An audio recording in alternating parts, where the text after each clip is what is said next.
When it came out and was really successful, after everyone sort of heard about it, let's say a year after that, I would have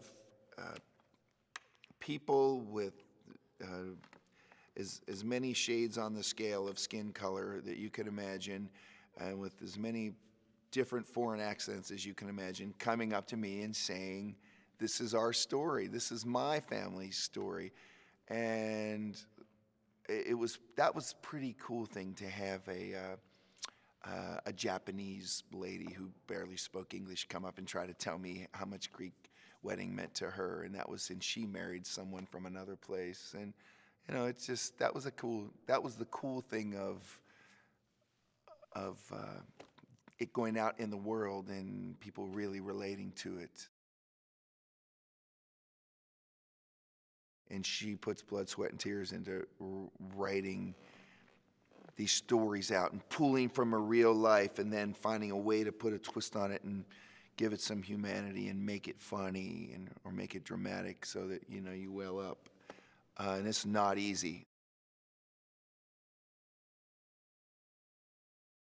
Anybody who's been in a relationship for a decade or more will identify with Ian and Tula now. The shine's kind of worn off. Life comes along. Electric bills due. Got to get up, go to work. Those longing looks and those long kisses, they fade into the background. Everybody knows, and so that's where they are now. They're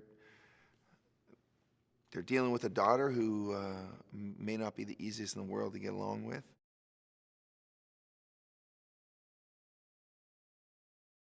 We're solid in our relationship.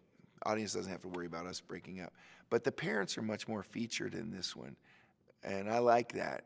I like that we get because they touched on them. But, some of the favorite lines from the first one were when Maria, Tula's mother, would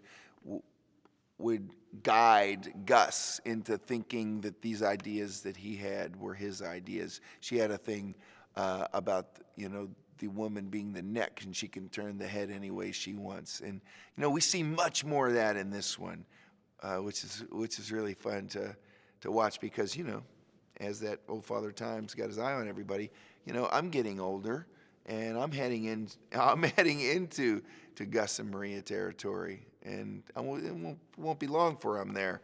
And I like that kind of settling down, and look, I'm set in my ways, but I'm open to a little bit of change too.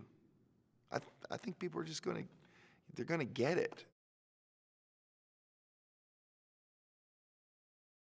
I think our daughter Paris is in that awkward teenage phase of she's tall and gangly. She's way cuter than she thinks she is. And the parents are a bit smothering. Don't forget, Ian, when we were in the first one, was in high school, a teacher. Now he's a principal of the high school. So he's up in everybody's grill now. And his daughter's at that same high school. And it is every small town has that high school where one of those kids has a parent who works there on some level. That's got to be a drag for that kid. Maybe it's a drag for the parent because he can't show favoritism. And so we got a lot of that going on.